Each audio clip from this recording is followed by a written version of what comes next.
Everyone, welcome back to the channel. Today's topic is drop 3 voicings in major harmony.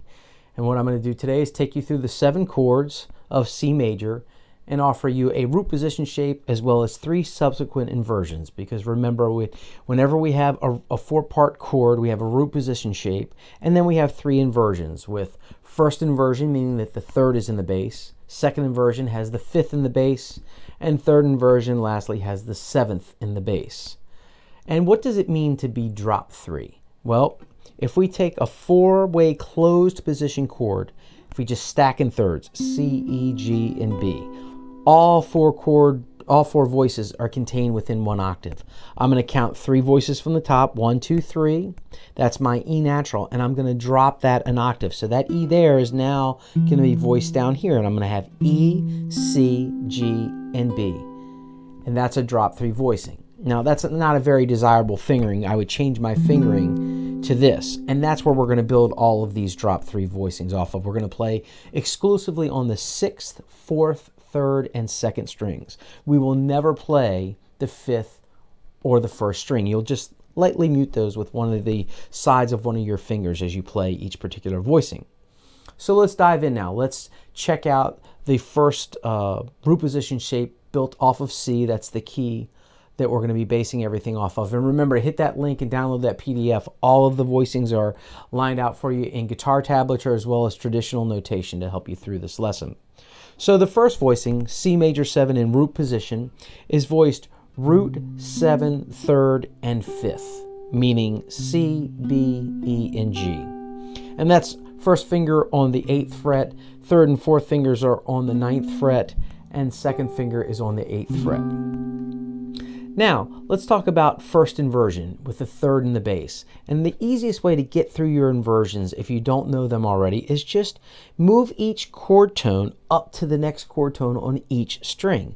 Meaning my C is going to move up to E, my B is going to move up to C, my E is going to move up to G, and my G is going to move up to B. And if I do that, I get a C major 7 in first inversion. And I'm just going to continue that process. I'm now going to move everything up again. Now I would end up pretty high on the neck with the G because we're moving to a 2nd inversion shape with the 5th in the bass, G being the 5th of C major 7. So I'm going to pop down. I'm going to play it right here. And again, all of these shapes are on the free PDF that you can download. And then finally, 3rd inversion. I'm going to move my G up to B natural, which is the 7th. And if I move all the subsequent tones up, I get this shape. So now let's take a look at the chord built off of the 2nd degree, and that's D minor 7. Remember, we have a root, a minor 3rd, a perfect 5th, and a minor 7th in it. And that root position shape looks like this. And it's voiced D, C, F, and A. My 2nd finger is on the 10th fret, and then I bar my 3rd finger also across the 10th fret. And I'm going to do exactly what I did before. I'm just going to consistently move each note on every string up to the next chord tone on that particular string. If I do that, I get my first inversion, D minor 7, built off of F. And I could also play it down here, and I'm going to have some open strings. I have one open string, the D string. And all of these chord shapes, as you work through all 12 keys, at some point will have open strings. Certain shapes may not be available to you down at the bottom of the neck. That's okay.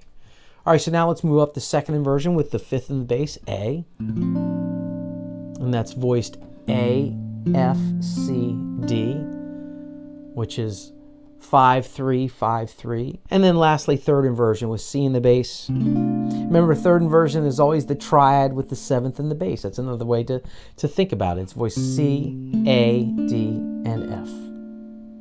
Now the 3rd degree of the scale is E, and those same shapes that we just played, we're just going to move those up a whole step and repeat that same process. So E would be on the 12th fret, root position. We would go to the G on the 3rd fret to play first inversion. We would move up to the B to play 2nd inversion, and then we would move up to the D to play 3rd inversion. The 4th degree, F major. We've already done these shapes also. These are the shapes that were associated with the 1 chord, the C major 7 chord. So we would start with F major, and then we move up to A for first inversion. The major 3rd is in the bass. And then let's move up to C, the perfect 5th, to get our 2nd inversion shape. And then finally we will move up to E natural to get our third inversion. Now we have a new shape, the shape that's built off of the fifth degree. And what's significant about the fifth degree? It's the dominant chord. It has a flat 7. It has a root. It has a major third. It has a lowered 7th, a minor 7th, and a perfect 5th also. So we take that shape. Let's go to G. We play G, F natural, B, and D. Now let's move it up to the major third, B, and play our first inversion shape. And this is probably the hardest shape out of this series of voicings. It's voiced B, G, D, and F. Second inversion, D is in the bass. And then lastly, move it up to that minor 7, F in the bass, and bar at the 12th fret. And again, you can get it down here. I sometimes like to just still bar so that the shapes stay consistent, but it would be just all open strings with your second finger on the F natural. Now the 6th degree, the relative minor degree, A minor 7. Remember those shapes that we used for D minor 7 and E minor 7? They apply here. So let's start on A and play root position. Then we're going to move up a minor third up to C natural and play first inversion. And now we're going to move up to the perfect 5th, E, and play second inversion. And then lastly, again, because we're getting kind of high up on the neck, let's move down to G and play third inversion with G in the bass. And lastly, the 7th degree, the B natural, which is the root of the B minor 7 flat 5, or B half diminished chord. It's voiced B, D, B, A, D, F, or 7, 7, 7, 6. And now let's move up to the minor third, which is D natural. Play first inversion, D, B, F, A.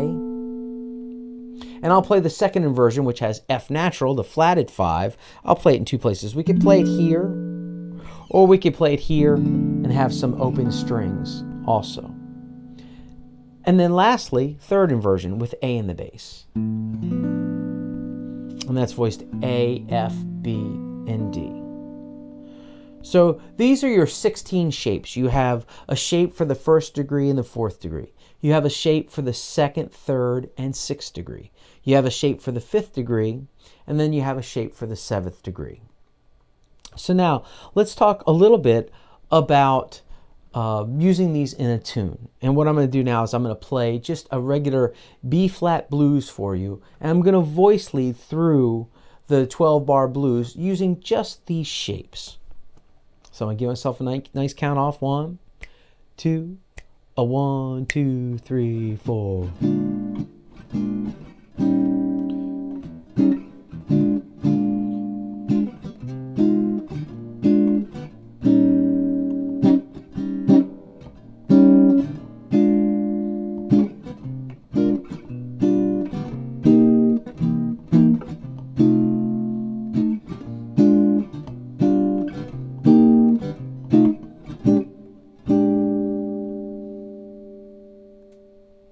All right, well, that'll do it for your drop 3 voicings. Again, please like and subscribe to the channel. Download that free PDF. If you have any questions, just please feel free to email me. I'm happy to answer them for you. And do check out the video on practicing these chord shapes, because you're going to need a codified way to practice all of these inversions. Otherwise, you're not going to be able to use them in a practical fashion. So check out the video called Using Your Chords with Cycles. I'll see you soon.